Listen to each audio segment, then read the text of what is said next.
one of the biggest mistakes I see realtors make is they're not engaging. They're treating social media like a one-way street. It should be a conversation between people. And that's the biggest mistake. I mean, likes are free. Like, tag, interact with people's stories and polls. Social media is so real now that it's the best way I can think about it is walking past someone on the street and not saying hi back.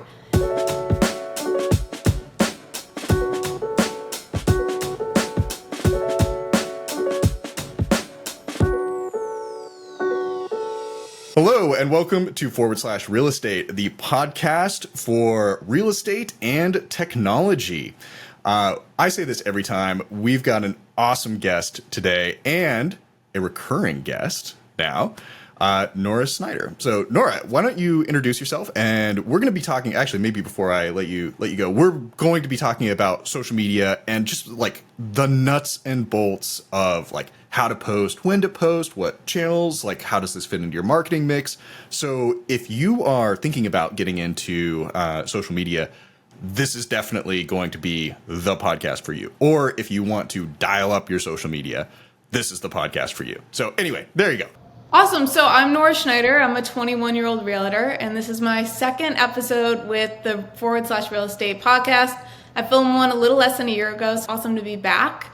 I blend social media with my real estate, and I do it very seamlessly, and I'd love to teach you guys my ways, as well as I am now Real Geek's video educational partner, and that's not coming from scripts, that's real life, what I'm teaching you, and you should definitely check that out as well. Yeah, give them your Instagram right now. Yeah, so my personal Instagram it's personal and business. So my Instagram is Nora Schneider. That's my full name, and it's 2 R's at the end. The other place to go check out is the Real Geeks Instagram, which if you just go into Instagram and type in Real Geeks, you'll find it. And we're going to actually talk about some of the posts that like cross-link here. This is like on our list of things to talk about. But I love these posts because one, you do an awesome job talking about how you're actually using our technology in your day-to-day. But you are just excellent at producing these things and like have really raised the bar. So Thank you. Thank you. Like let's just get into the nuts and bolts here, like right into it. So I guess, first of all, why social media? Like why, out of all of the things you could do to grow your real estate business, why social media? Social media because that's the easiest tool, and it's a free tool. And you can connect with so many people while you're sleeping. And again, I always emphasize this, it is a free tool most of the time. And so you're getting business and you're connecting and building relationships all for free. And it's a vast amount of people. You're growing your audience, honestly, every day and every time you post. So why wouldn't you utilize it instead of falling behind? Yes. Okay. So I guess one of the questions I really want to know is like, what percentage of your business right now is coming from your social media efforts? That's kind of complicated. So I would say right now, I just hit my year mark as being a realtor about 2 months ago. And I would say 0% of my business has come actually from social media. However, social media has really helped build the relationships I have with clients that I don't know based off referral. And what I mean by that is, for example, the other day we got a phone call lead on my team. I picked it up, converted it into a buyer. Well, I built a ton of rapport with this buyer out of town, and we did a virtual showing. On that showing, because we built a ton of rapport, he said, "Hey, I Googled you, Nora, and I knew you were going to be my realtor." And the reason that I knew was because I looked up Nora Schneider, Rochester, New York. That's my area. And I saw an immense amount of content about you. I saw your day in my lives. It looks like you're constantly doing real estate and it's consistent. I saw that you love your community. It's making me excited to move into your area as an out-of-town buyer. And he loved my personality. So he saw all three that I'm always preaching about: personal, business, community. And that helped him build more rapport with me than I could have done in that short amount of time. Yeah, no, I think that's a really good point, which is, and even I think a lot of that, it probably gets amplified on like a big business scale, because then you're always looking for like the ROI and the metrics and stuff like that. And it's like you don't really get to see those times when people touched an asset and then later converted, and that was the thing that like shifted their opinion. Like it might not have been the thing that drove the awareness, but it was the thing that like made them, feel a certain way, right? So I like that. When you think about how social media fits into your larger strategic picture, like where does this play? What I hope to gain from putting all of this energy into my social media is that I don't think my end all be all goal is for it to be a lead generator. I don't expect all my business to come from it. That would be great. That would be beautiful. I don't think that we're there yet. And that's what I said in October when we filmed as well. But taking that example that I just gave, I'm really hoping that it builds authenticity and relationships with people. You see that I'm a real person in this real community, showing up every day and working. That matters a ton. If I looked up my name and nothing showed up, or only hairstylists showed up, obviously I'm not making a big enough difference in my community. Why hire me? So I think that social media, I want to use it as a way to legitimize myself as well as show that I'm an authentic, real person. Have you thought about, I'm going off script here. Have you thought about like how much thought have you put into your personal brand? Like, and did you think about it in relation to other realtors around you? Yes and yes. So I put a lot of thought into my personal brand. I want to come across as genuine and approachable. That's very important to me. A lot of the time you'll look at people's accounts and you can't really get a feel for their personality. And that's very important to me to come off on social media exactly as I am in person, so that there's no surprises in who you're working with. When I first started, I looked at a lot of realtor social medias and I found that what I saw on social media wasn't exactly how they were when I met them in person at conferences or local networking events. And so I wanted to be the outlier there and come across in person exactly how I come across on social media. That makes a lot of sense. What about, do you think about the viewer of the content and what they care about, right? So like, I think, and let me explain what I'm thinking about this. Like, I think that there's sort of a trope of realtors that are like, I'm so successful, I'm in the top, 1%, I sell all these homes. And it's sort of like, that's great if you're talking to other realtors. But I don't know if that lands for the person that is thinking about one of the largest transactions they're ever going to do in their lives. Yeah, I definitely think about that all the time. You can get really into the whole bragging wars with other realtors. And as you start to climb that ladder of all the $1 million deals you've done, you're leaving a huge chunk of your market in the past. Not everybody is buying a $1 billion home, and you don't want to forget about that large part of your market. I think also when you start playing this bragging war, what you do is you forget to film those behind the scene videos, which I am absolutely obsessed with. Those day in my lives, those market trend tips. You start forgetting to do the small stuff, and that small stuff is going to show just how you show up for your clients and for your sellers or buyers. You're giving behind the scenes of what you're doing every day as your job to support them and why they're hiring you. Those are gold. Definitely be posting those.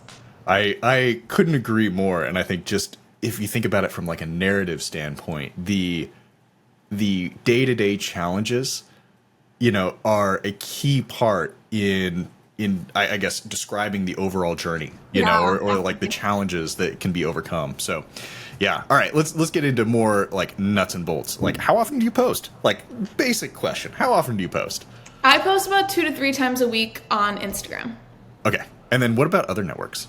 Yeah, so stories, if we're, getting a little more niche on Instagram, stories I'm posting every single day. I like to do a couple slides every day, show that I'm alive and well.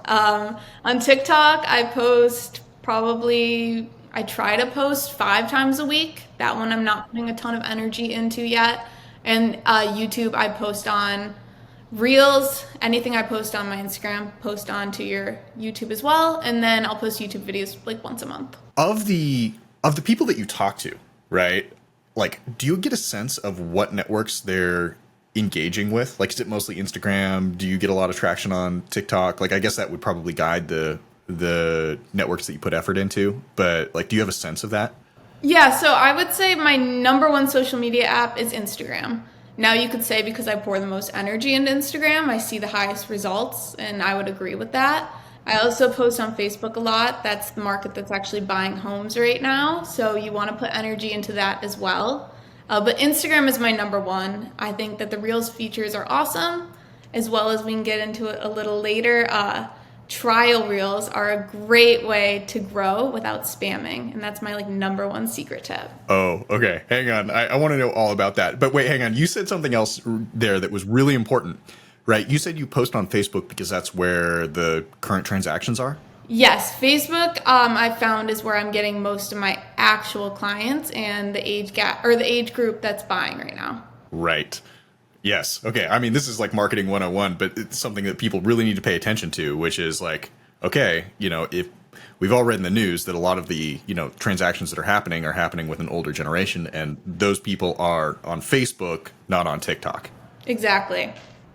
And I think the number one thing as a realtor is this is a sales job and a service. And so you want to communicate how your client wants to communicate, not how you want to communicate. If it was up to me, I would be texting everyone and only on Instagram. But my clients and where I'm, what's feeding me is Facebook and that age group. And so you want to communicate with how your clients want to communicate. And right now, that's Facebook for me. Okay, we're going to get into this in just a second because I want to go into like painful specifics of like how exactly, posts are structured, filters, all that kind of stuff. So, all right. So we talked about how often you post, right? Like, let's talk about what you're posting. Reels, like static photos, stories. Like, walk us through, like what's on your calendar. Okay, so honestly, the best thing for social media is creating variety. I've talked about this on a Real Geeks video that I've done before. Everyone's going to scroll by if it all looks the same. You want to be visually something entertaining, something fun to look at. Don't always keep it the same. So what that means is I'm posting stories every single day, as I said, doing still photos, videos, collages. They have a really cool layout tool. Use it. We can talk about that more. I'm posting on my actual feed, and I'm posting grid photos, so just still photos. Sometimes I do the little where you can swipe it and it's a carousel of photos. That keeps it interesting. As well as I do reels. Reels, they end up in their own little middle column on the Instagram profile page. Sometimes I allow them to be shown on my grid. Sometimes it doesn't match what I want, so I hide it, which is a feature you can do as well. Let's drill into that real fast because that is I think a next level of savviness that a lot of people don't, because I've seen that setting, right? Like I've seen that setting that is like, do you want this to appear on the main grid? And I'm like, okay, well, the setting's here for a reason. Someone's taking advantage of this. That someone is me, yeah. So what's going on in your head when you're making the decision of like, yes, I want to post this reel, but no, I don't want it on my like main grid? Yeah, so there's a couple things that go in my head when I look at that. What happens is I'll post the reel, or usually most of the time my reels now are Real Geeks reels as well. It'll post and I look at how it's laying on my main grid, and I like to think of it as someone clicking on my profile for the first time. Does it look busy? Are there too many reels being posted at once? And sometimes those reel covers, they're great for grabbing someone. They're not great for the overall aesthetics of the page. As well as, so I look at the aesthetics and I also look to make sure not too many reels are being posted in a row. That gives off the perception that I'm spamming reels, which I'm not. And so I don't want to do that as well.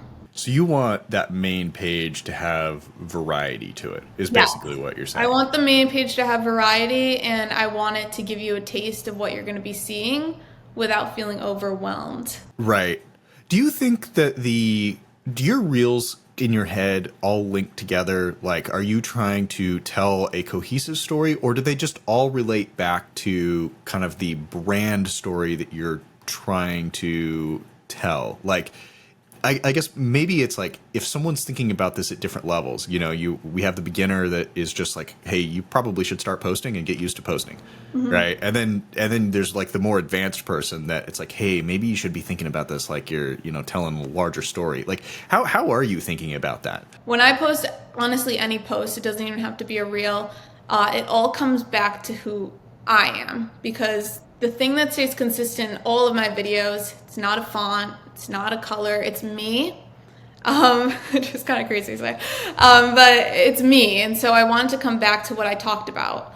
authenticity and being genuine. And so I want people to feel safe learning from me, learning what filter to use to learning something really high tech on the Real Geeks website. I'm here to teach it to you, and there's no judgment.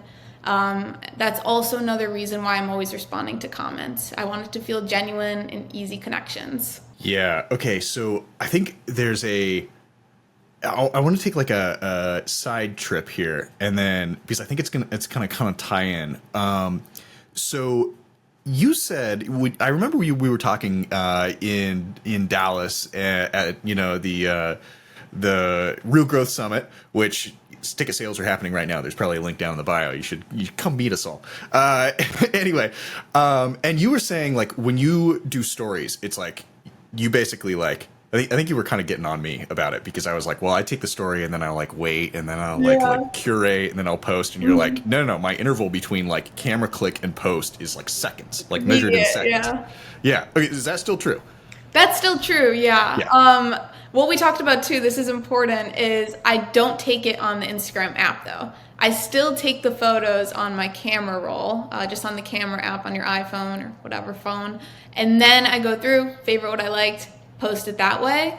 However, I'm not waiting until I go to bed that night to post it. I post it while I'm doing it because you can get so far behind. I mean, think of all the things you're doing. Post it while you're doing it. Post it while you're doing it. How much editing I'm talking specifically about a story here. Like how much editing are you doing, or like adding tags and, like stickers and whatever? Like how much? I would say a good amount. So every photo I post in my story has a filter on it. A really easy thing that you guys can do is Instagram has great filters. Everyone loves the Paris filter. Give yourself a little glow. I think Oslo is nice. It enhances the colors. My favorite little hack I've been doing is just on the Apple camera roll. You can go ahead and hit edit.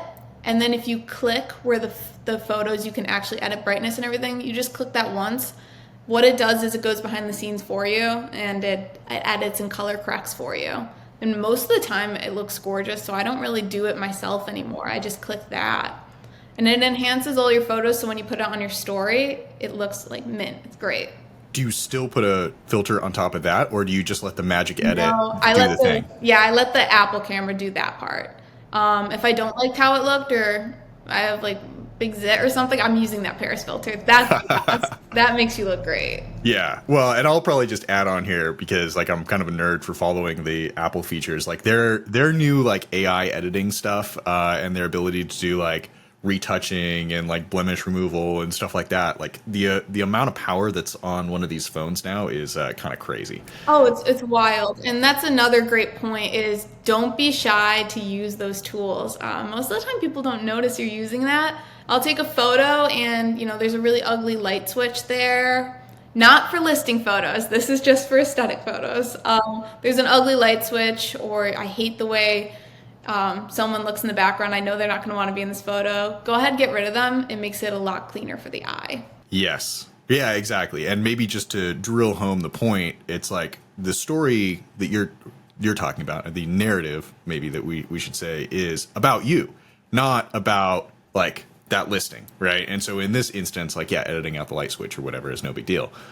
You're not, being remotely deceptive. Yeah, exactly. And then to drill home more on what you're saying, obviously play around with fonts. I'm always putting text and emojis, tag people so they can reshare it. That's an awesome way. Tag local businesses. That's great. If you go get breakfast, don't be shy to tag where you go. They reshare it most of the time. I've gotten followers from that. It's great. Yeah, it's really good for them too, right? And so maybe that's I want to come back to this point, but like I think, I'm old and remember the early days of the internet, and basically the shortest way I explained like how like Google PageRank worked or how the blogosphere worked is basically you were just making digital friends, and like the more digital friends you had, and the more interconnected you were, and the more that you like actually talked about each other, the more everyone won. It wasn't like a fixed pie, like some people win, some people lose. It was very much like the interconnected people would win. And social media is still very much like that. 100% the same. And that sparks my idea of one of the biggest mistakes I see realtors make is they're not engaging. They're treating social media like a one-way street. It should be a conversation between people. And that's the biggest mistake. I mean, likes are free. Like, tag, interact with people's stories and polls.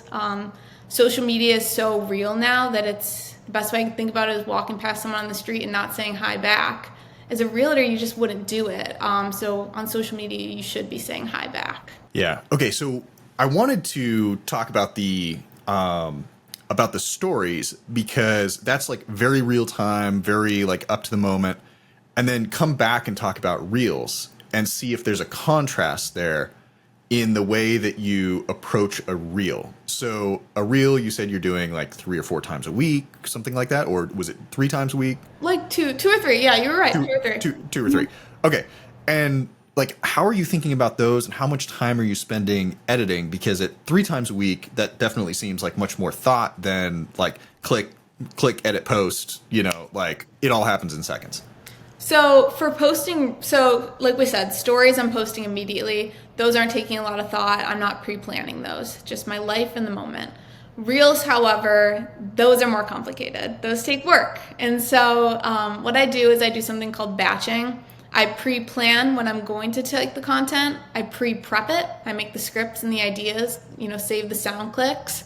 And then I film it all at once. Real estate's my full-time job. Social media isn't. It's not paying the bills yet. And so it's important to make time for that while still being able to focus on your real job, real estate. Yes. And again, I would encourage everyone we'll probably have links down in the description to go look at some of these posts because I think the thing that stands out to me, like when I watch your reels, is it's obvious that there's multiple locations.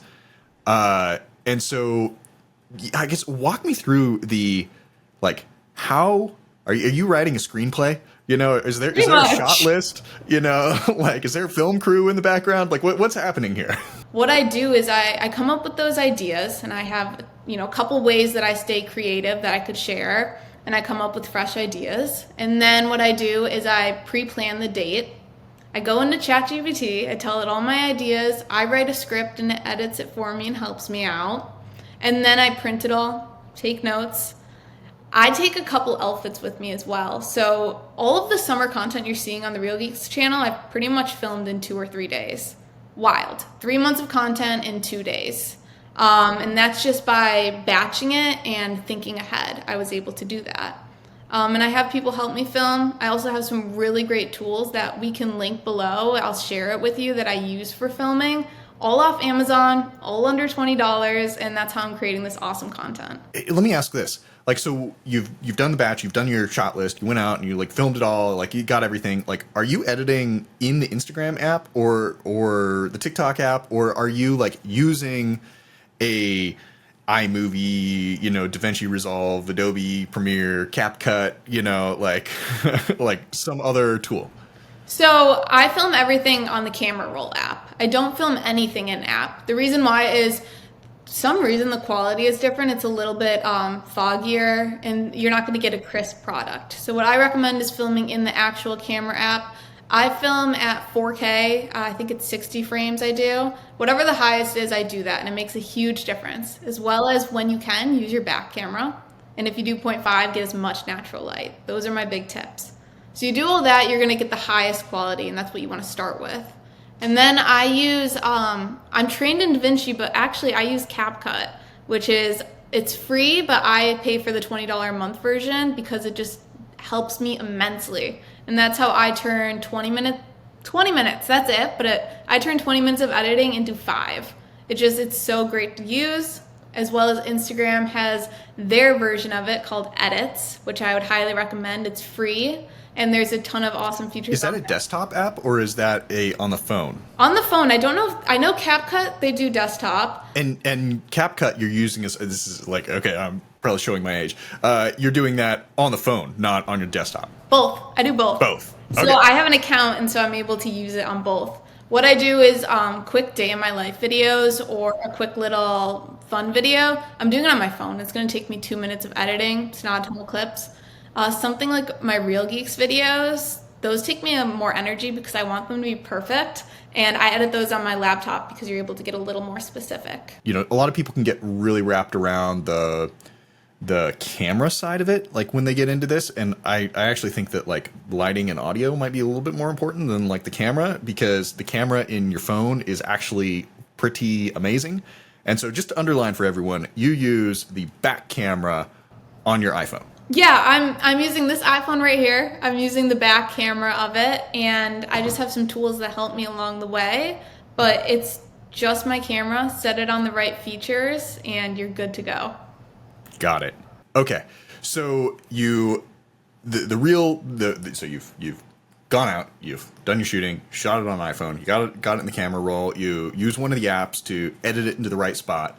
You're uploading it onto Instagram. Is there any other like filters or features or whatever that you're doing in that like post editing but pre like maybe writing a caption? For a reel, no. Just because you want to, if you can, you want to do all your editing outside of the app. It's just going to make it a really smooth, seamless process. So by the time you're hitting the Instagram app to post a reel, you want it to be ready to post. And then you want to hit that step where you're doing the caption, the collab, and scheduling it, which we can talk about. Okay, I want to start to get into that, right? So you say like, okay, all this stuff, and then you're onto the caption page, right? And the caption page has like, obviously write a caption, and then there's a bunch more options. Like, so what are you thinking about when you're there?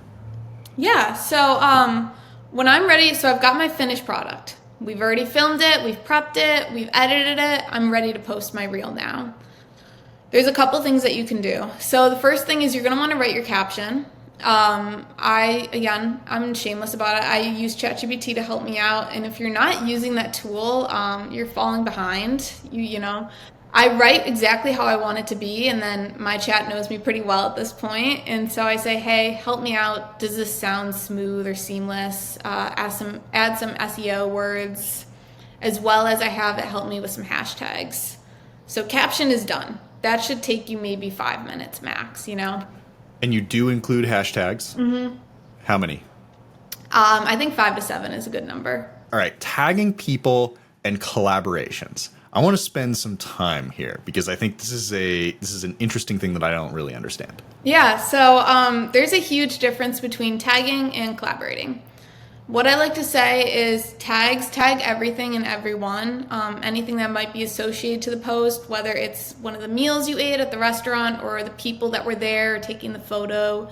Tags are great, use them. What tags are going to do is notify the person that they were tagged in the photo, that they're a part of that photo in some way, shape, or form. Let them know that, and it'll show up on their profile only under the tagged. It will not show up on their grid, and it will not show up in their reels. It'll just show up in their tag posts.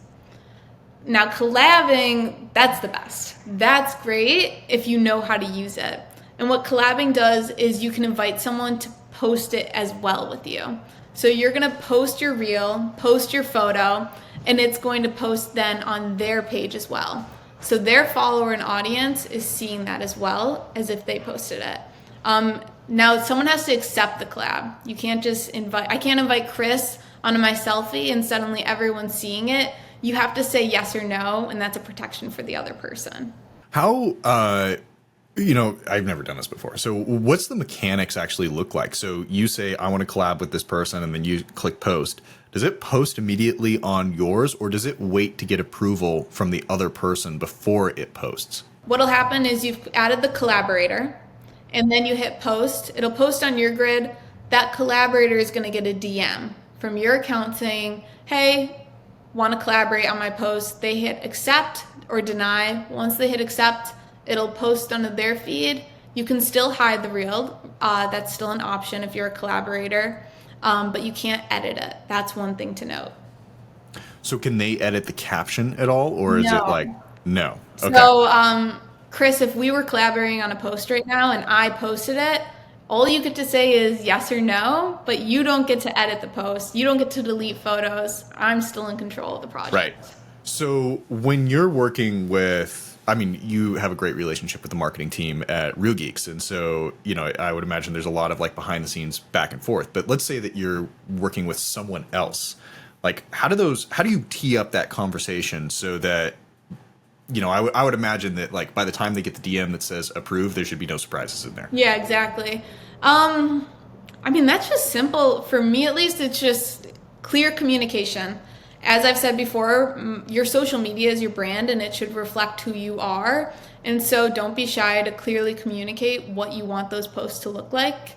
There's been a time or two, I love the Real Geeks marketing team, but I've had to say, hey, I can't post that photo of myself. I hate how I look. It's just not going to work for me. And we've talked about it before it got posted because that would have been a surprise and a hard issue for me had it come time to posting. So just clear communication, which should be hopefully easy for us realtors because that's what we try to provide to our clients as well. I could imagine that like if you're working with someone that's getting into social media for the first time and hasn't like basically been in front of the camera, there might be a lot of reservations about, like, do we post that? Don't we post that? How much do we obsess over this? Like, that sort of thing.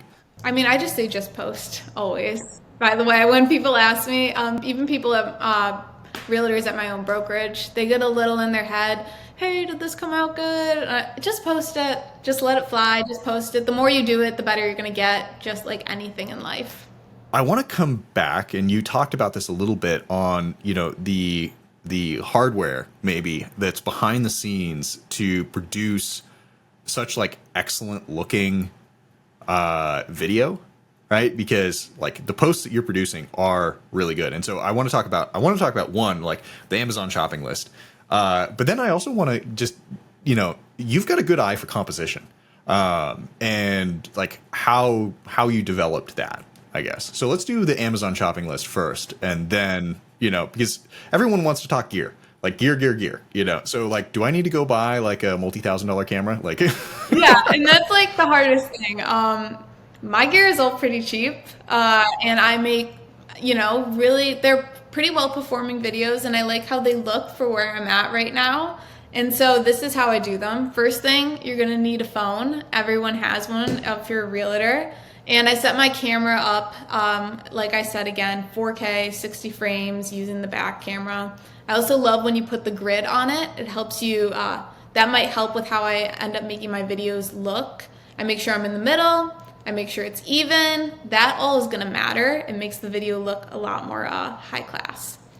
For my Amazon shopping list, we're gonna link all these, right, Chris? yeah. Okay, perfect. So I'll send them to you guys. This is my top used products, and I've bought a lot of products. The first one is going to be, it's called the Moft phone stand. And I wish I had it to show right now, but I think I left it at home. And what it is it's a phone stand that you can just use on your countertop. It's mag safe. That's my favorite, is when everything's mag safe. It's very easy. And I use that for majority of my videos. It's my favorite tripod, worth every penny. The other thing is the OctoBuddy, that you see on TikTok a lot. I have one right here. I put on a cheap phone case. The OctoBuddy you can put on your phone screens, mirrors, windows. That's how I take, unfortunately, that's how I take the front camera photos. And that'll be great for quick reels, alpha videos, setting up a tripod for a time lapse. That's great. That one's cheap. It's like $12. So is that just a bunch of suction cups? What's on that? Yeah, I'll show you a little closer. It's just a bunch of suction cups, and I wonder, it's kind of weird to show you, but like you can get it to stick so that way it comes Gotcha. off like that. Yeah. Okay. That holds on there pretty good. Yeah, it's secure. Your phone's not gonna fall. Yeah. The other thing is a ring light. That's what I'm using right now to get this really great lighting. Definitely buy one of those. There's some good ones, and I'll send the link to what I use. And the last thing is just having a good tripod. Again, like I said, I like MagSafe because I have a MagSafe phone. It's super easy to take it on and off. Yes. Okay. Let's talk about video, lighting, audio. And so you use a ring light indoors. If you're shooting outdoors, what are you thinking about? If I'm shooting outdoors, it's usually daytime, so I just want to make sure that the sun is facing me. Taking so many videos where I'm backlit or I'm getting hit on the side, and I just can't. If you're performing or if you're producing really great content, you just can't. You can't post that. It's suddenly bringing down the brand. So be aware of where the sun is, but natural lighting is the best. And if you're inside and it's dark, use that ring light. It's going to make everything pop and look a lot more professional for cheap. I think that being aware of lighting is probably the number one easiest and can be the cheapest way of up leveling video. Like just being, producer Sean and I talk about this all the time. It's like you can use a really old camera, but if the lighting is on point, it's going to look great. Yeah, exactly. No, that's a really great way to say it. And great light makes you look great and your content look great. So yeah. How about audio? How are you capturing audio? For audio, I could definitely be better about this. I just use the phone speakers most of the time. And then on CapCut or edits, you can enhance the voice, and that's going to get rid of, this is an editing step, of course, but it gets rid of some of that echoing. Right. I think this is a good point. So there's so many studies that show that, like, bad video, people will still watch a YouTube video, but bad audio and they're out. Although that might be like a generational thing as well, and it's definitely more of like a long form video phenomenon. But so I have encouraged people to invest a little bit in audio, and I mean by a little bit, I mean just like a microphone. Usually the difference between like a Amazon external microphone, provided it's not total trash, and like some fancy high production thing is like the audience is not really going to know the difference. But yeah, just like capturing a good version of your voice will be really good. I actually got them around. I know. I was gonna say Chris is adding something on the Amazon list for everyone too. Yeah. Which I'll have to buy. All right. Sorry. So Sasha Chapman in our client ecosystem actually told me about these. These are the DJI mics. Okay. And if you go listen to our first episode, it was recorded on this set. Oh, okay. It was a big experiment for us, and I'd say it came out all right. Oh, it came out great. Everyone should go watch it. Anything else on production that we should cover? Do you use reflectors or anything like that? Like, how fancy are you getting?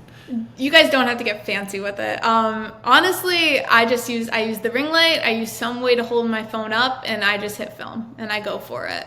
And that's the best way. Just post, just go for it.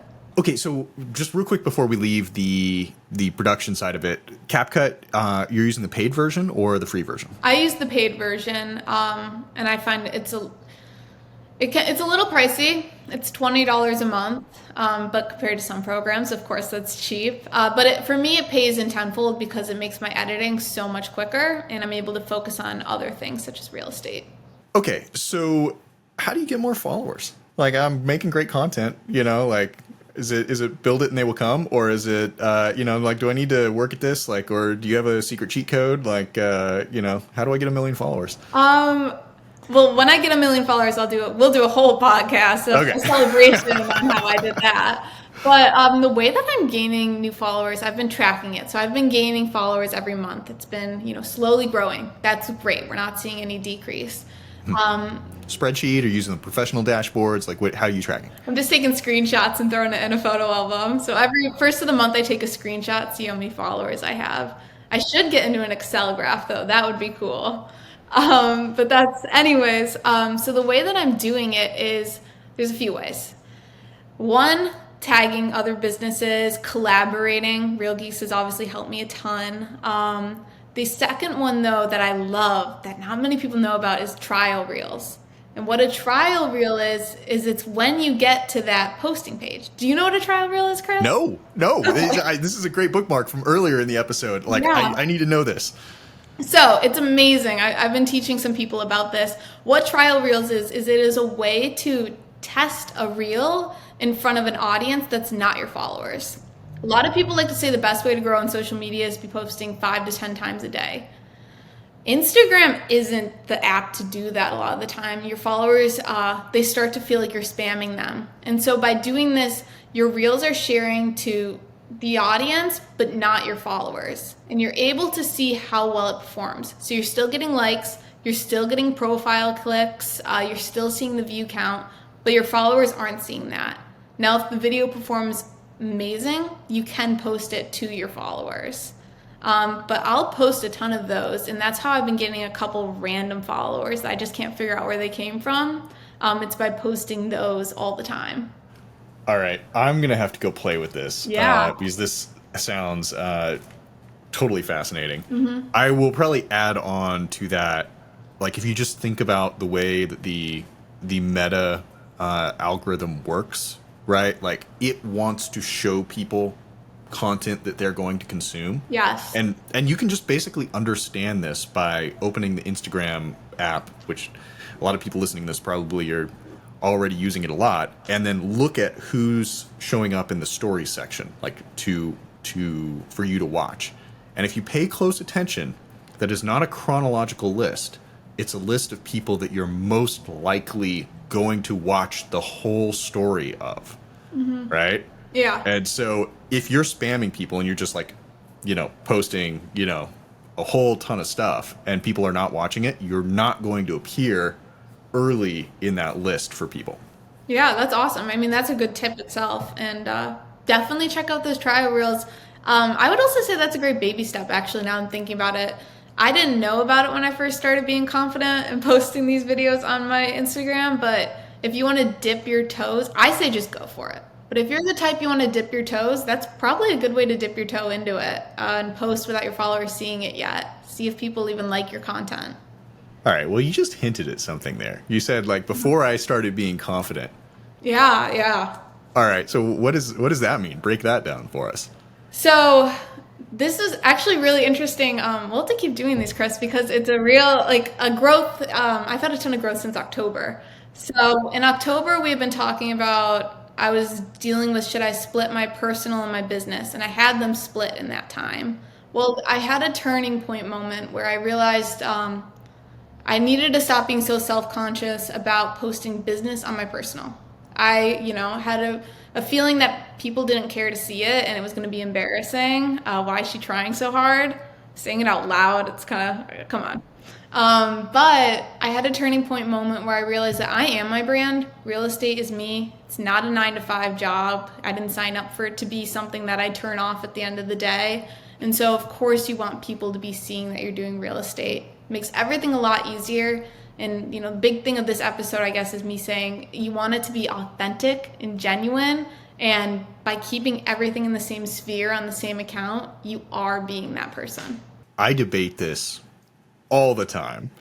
And yeah, we could do a whole episode just debating this. I like the way that you articulated that. And as you were saying that, I guess the thing that I was thinking was a lot of times your social media, especially when you're coming into it, will be your friends, right? And so your friends you see, in the evenings and the weekends, but that's not actually the majority of your life. The majority of your life you're spending at work. Yeah. And so why wouldn't you show the people that are watching, like, what you do? Exactly. Especially if you enjoy it. And I think the interesting thing too is it kind of, people that have been commenting on my posts have kind of come out of the woodwork. People I haven't talked to in years, and they're commenting, hey, you're doing a great job. And it makes me feel good to know that they're still supporting me.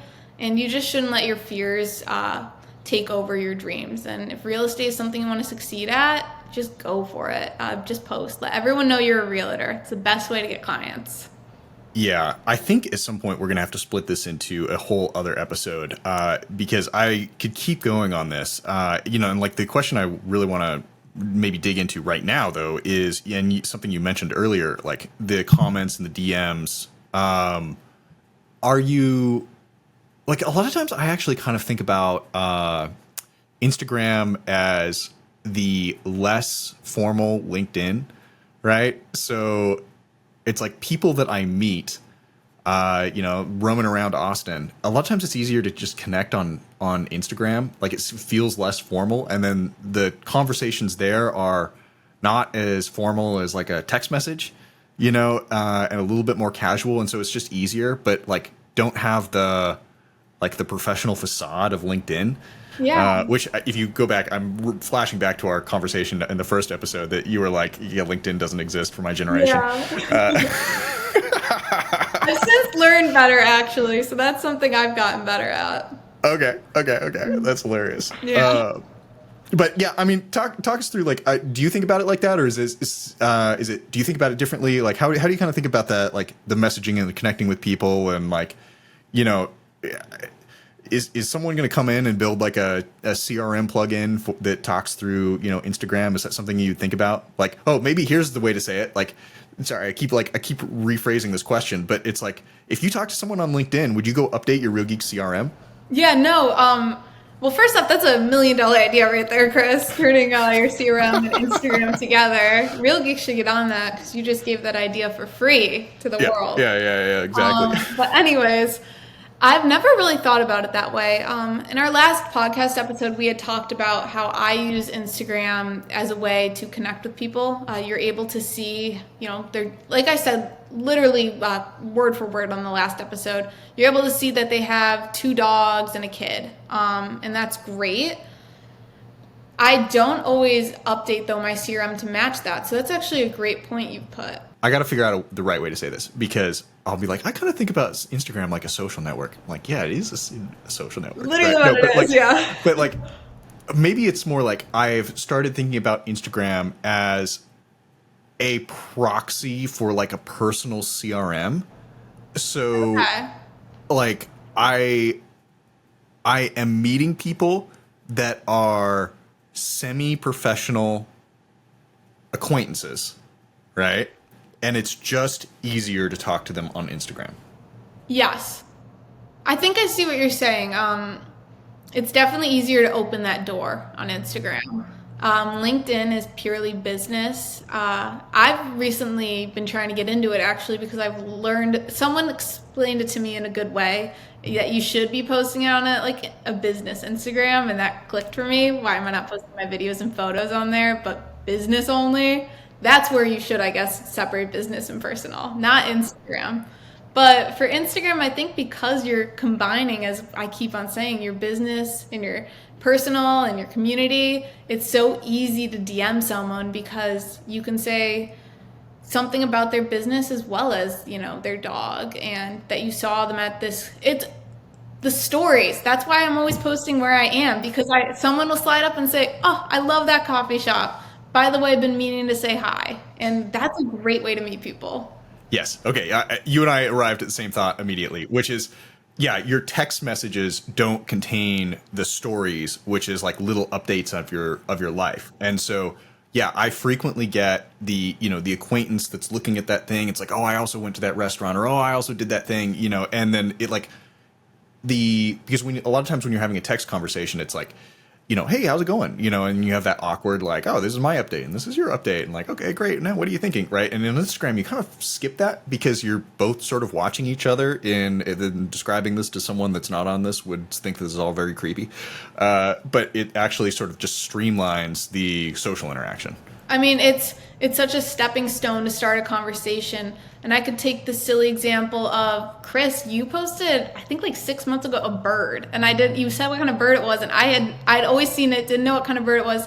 I slid up and I was like, Chris, you just taught me something. I didn't know what that was. And then we exchanged a couple texts and kept going about our day. But that built some more rapport and comfortability, and even talking now, we've had other separate conversations. Yeah, exactly. It's like you skip a step. Like you skip you don't have to like break the ice quite the same way when you've been like casually chatting on Instagram. Exactly. It doesn't feel like, gosh, I haven't talked to him in almost a year. This feels awkward. I'm seeing what you're doing every day, and I'm seeing you, hanging out with your lovely partner and going to awesome restaurants, and I feel like I'm keeping up with you. Yeah. Excellent. Okay. Do you keep a calendar for the stuff that you're posting, or is it all just like kind of real time as it happens, Yeah, so some of it is calendar, some of it is real time. If we're going to go directly to posts, and obviously stories, I'm posting immediately, as we've covered a couple times. For actual grid posts and reels, I do put those in a calendar. So something really easy is my Real Geeks posts. Those are always posted weekly. I think it's Tuesdays or Wednesdays. I'd have to check, but those get posted. What we do with those is we schedule them, which is another awesome thing when you post them. What you can do is there's a schedule button at the very bottom of the page by the post button. So all you do is you still collaborate, you still tag, you still location, caption, everything. Do everything ready for post, and then you hit schedule. You can pick the date and the time that you want it to post, and then you just hit the post button. You can be sleeping and it'll post. and you don't even have to put any effort into that. So that's my number one tip if you want to use a calendar. Schedule your posts, that way you don't forget. I love scheduling a post. Yeah, good. I'm glad you use it too. That's another feature, just like trial reels, that is a little bit of a hidden gem. Yeah. Okay. We have gone probably way past the amount of time that we plan to spend on this, and it's definitely going to warrant like another check-in here, especially since we didn't even touch on like all your updates in real estate land since the last time we talked to you. You're coming to Real Growth Summit this September? I'm so excited. Probably the thing I'm most excited for is I've been posting on these Real Geeks and connecting with a bunch of people who I hope to meet in person and see at this conference. Find me on the coffee breaks. That's the best. I get to talk to everyone. And me and Chris are exactly how we are on this. All right, just come talk to us. It's so easy. That's right. That's right. All right, great. Where can people find you? Give them all your information again. Please give me a follow if you want to see more tips or just follow along on the journey. My Instagram is at Nora Schneider. That's NORASCHNEIDERR. So yeah, follow me. And also on the Real Geeks, I collaborate them once a week, so you're definitely going to see my face. That's an easy way. That's right. Love the posts that you've been doing. It's awesome working together with you, and I love seeing your growth as, you know, a new realtor. And, you know, yeah, this has been very cool to watch. So keep up the good work, and everyone, you know, do all the following things. Give us a comment and a like and a subscribe and all that stuff. And if you have questions, right? If you have questions, go down to the comments below and type them in. Right? We read all the questions. And we will definitely collect those and use those in future episodes. So, yeah. Nora, thank you. Really appreciate it. Yeah, of course. Awesome.